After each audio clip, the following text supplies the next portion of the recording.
Máte doma rúru vedľa chladničky? Tu sú dôvody, prečo to nie je dobrý nápad. Mnohí si myslia, že je to praktické, ale v skutočnosti ide o chybu, ktorá môže negatívne ovplyvniť vašu kuchyňu a spotrebiče. Rúra pri varení vytvára vysoké teploty, ktoré môžu dosiahnuť až 200 stupňov Celzia, zatiaľ čo chladnička musí udržiavať teplotu pod 5 stupňov.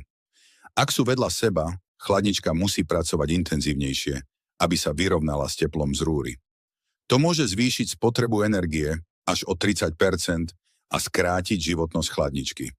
Teplo z rúry tiež môže ovplyvniť jej výkon. Rúra môže potrebovať dlhší čas na dosiahnutie požadovanej teploty, zatiaľ čo chladnička nemusí chladiť efektívne, čo môže ohroziť kvalitu potravín. Preto je dôležité, aby tieto spotrebiče neboli umiestnené priamo vedľa seba. Takýmto jednoduchým krokom môžete predĺžiť životnosť oboch zariadení a zabezpečiť